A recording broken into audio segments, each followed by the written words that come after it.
Os Estados Unidos estão em pé de guerra e esse inimigo é maior do que qualquer ameaça da América ou dos Estados Unidos, pelo menos nos últimos 100 anos. Maior do que qualquer nome que veio à sua cabeça.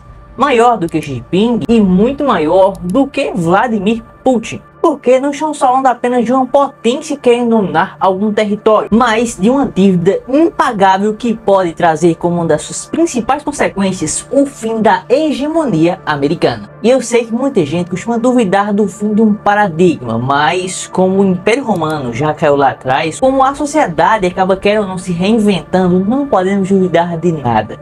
Então, para você ter uma noção, pelo menos melhor, sobre esse assunto, é importante que você assista até o final. Esse é meu único pedido para você. Caso você assistir lá e até o final e goste, deixa o like, mas espera um pouco e deixa para lá no final, certo? Então, bora lá. Fumaça, Jane, é só um incêndio. Bem, boa parte dos filmes eles citam algo relacionado ao sonho americano, que fez parte por muito tempo do imaginário coletivo americano, da boa vida que seria viver nos States, migrar para Califórnia, ir em Hollywood, conhecer todos aqueles lugares ao lado dos ricaços que tem por lá. Mas ao que parece, nos últimos tempos esse sonho tem virado pesadelo. E é bem verdade, é que a culpa não é de Hollywood, não é de Nova York, não é das cidades, e sim dos governos. Sim, o plural, os governos. Por que falamos de plural? Porque essa conta não é apenas de Biden, mas ele soma-se à série de governantes ou à série de presidentes e de outras entidades que isso tem feito uma coisa, aumentar ainda mais a dívida pública americana. Se a gente for observar, pegar um gráfico, desde 2010, a dívida pública americana só teve uma direção, acima. Mas é evidente que ele tem um dedo, ou até mais do que isso, nessa história toda. Isso porque desde quando ele colocou o primeiro pé na presidência, ele já havia prometido um pacote astronômico para resolver os principais problemas, que eram aqueles que a gente enfrentava em 2021, principalmente relacionados a uma certa doença que é melhor não citar no vídeo, né? Enfim, mas como vocês ficaram sabendo, naquele tempo foram pilhas de dinheiro impressas, com auxílios, com gastos em saúde,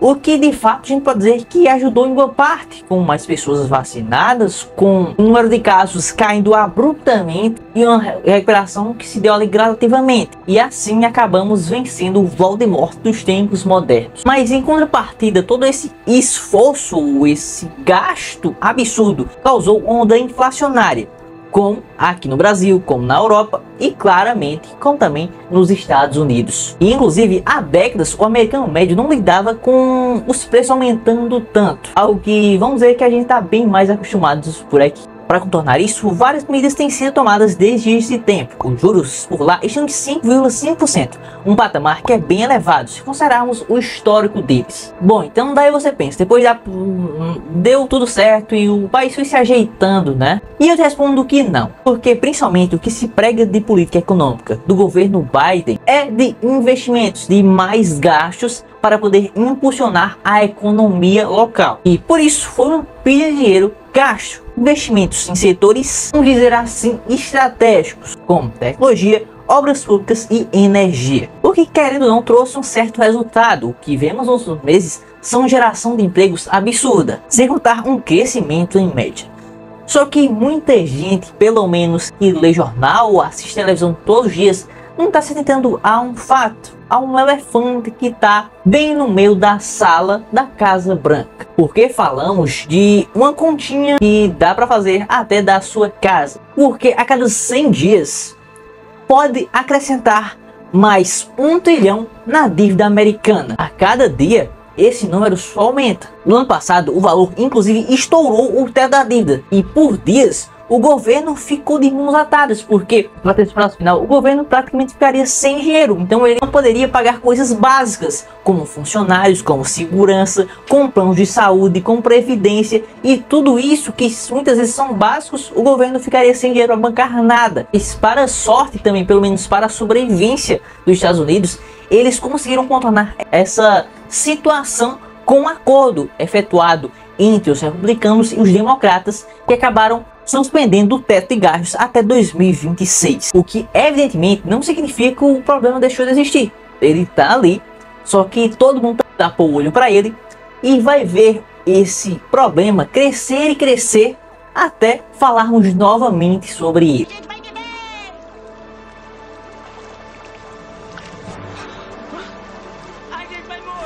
E assim, não é apenas o João do YouTube que está falando sobre ele, mas são vários executivos, são vários diretores de grandes bancos, de gestora de fundos e até o maior investidor do planeta, Warren Buffett, que já se pronunciou sobre esse tema. E esse problema é tão grande que recentemente o Congresso americano ele aprovou uma medida para declarar a dívida pública como uma ameaça à segurança nacional dos Estados Unidos. Gastos públicos eles se assemelham a gastos pessoais em casa. Se você gasta muito mais do que tem, adianta recorrer a um banco e ficar trocando de banco e pegando mais empréstimo, rolando dívida, achando que vai ter sempre algum idiota, algum otário para te emprestar dinheiro. Porque logicamente não apenas você vai ficar com débito, mas também seu nome vai ficar sujo alguma hora. E quando eu falo seu nome sujo, eu não estou falando apenas do Serasa, estou falando de seu nome sujo na praça, sem até seus amigos confiarem em você. E essa é uma grande questão para os americanos, ou para os Estados Unidos da América. Esse é um dos grandes fatos que tem feito países como China, Europa, Rússia, vários outros, comprarem cada vez mais ouro, principalmente através de seus bancos centrais. Claro que tem outros motivos além desse, mas o principal é fugir um pouco, escapar um pouco dessa ordem global que pelo menos está desde o fim do padrão ouro. Inclusive, não sei se vocês notaram, mas pelo menos como o Brasil está bem aliado com o que chamam de sul global, muito se fala da criação de uma nova moeda, pelo menos a lei internacional entre esses países, e poderia ali estar sendo formada através de um bolsão de ouro, além de outros recursos que poderiam dar uma certa estabilidade para essa moeda. E isso eu não sei como vai funcionar ou se vai realmente existir, mas pelo menos o que se fala por aí é que isso de alguma forma poderia cada vez mais tirar essa hegemonia americana. Além disso, não podemos deixar de falar aqui que não é só através do ouro que o pessoal está buscando como alternativa para o dólar. O pessoal também tem cada vez mais investido em criptomoedas e no Bitcoin, que apesar de muita gente tratar como algo fora da caixa, ou absurdo, algo que não tem nada de uma prova, tem se tornado cada vez mais buscado e cada vez mais como um investimento, ou como uma reserva de valor, ou como uma poupança para alguns. Eu não sei como cada um caracteriza, mas fato é que eles, o Bitcoin ou criptomoedas, tem se tornado ferramenta de investimento cada vez maior, cada vez mais demanda, e com isso seu preço tem crescido ainda mais. E por que tanto temor? Porque estamos falando de uma dívida que hoje já chega na casa dos 34 trilhões de dólares, uma dívida tecnicamente impagável. Sem contar que, pelo que eu já falei, no ritmo que está hoje, os gastos só crescem. A cada 100 dias você coloca ali mais 1 trilhão nessa dívida pública. Ou seja, vai chegar ali em 40 já. E talvez o mercado releve bastante esse problema. Mas é importante falar sobre ele, porque ele pode mudar todo o status que estamos acostumados a ver, com todo mundo usando dólar, com tudo cotado em dólar, com todo mundo aceitando o dólar como padrão global, e todo respeito que os Estados Unidos têm, e não só em questão de influência, mas em questão de moeda. Então não é porque esse padrão está vigente hoje que ele vai estar amanhã, porque o amanhã é completamente incerto. Isso vale para investimentos. Se você investe, tá bem esperto quanto a isso, sabe que não existe certeza no mercado.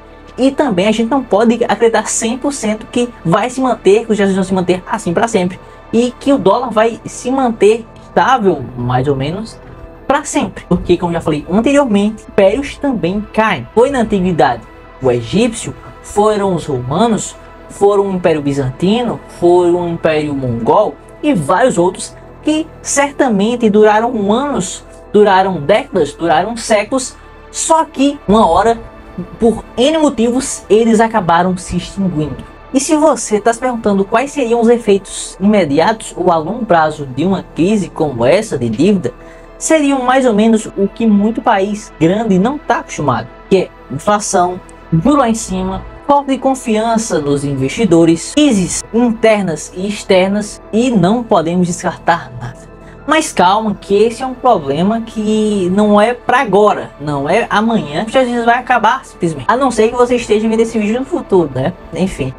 Mas esse é um problema que a gente vai ver aumentar talvez, ou diminuir, ou se estabilizar no futuro. Em questão de 3, 5, 10, 15, 20 anos. Mas eu quero saber a sua opinião a respeito desse tema que é tão importante, que pode definir o seu futuro, o meu futuro e o futuro mundial.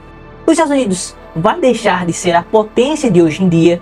Ou tudo isso é uma grande loucura, não passa de um devaneio? Enfim, me conta aí nos comentários, me conta também o que você acha que vai acontecer com dólar, com ouro, com Bitcoin. Me conta tudo aqui nos comentários. E também, como eu disse lá no começo, se você curtiu esse vídeo, você entendeu mais o panorama dos Estados Unidos e essa crise que pode acabar impactando absurdamente o mundo como um todo, deixa o like porque isso é muito importante.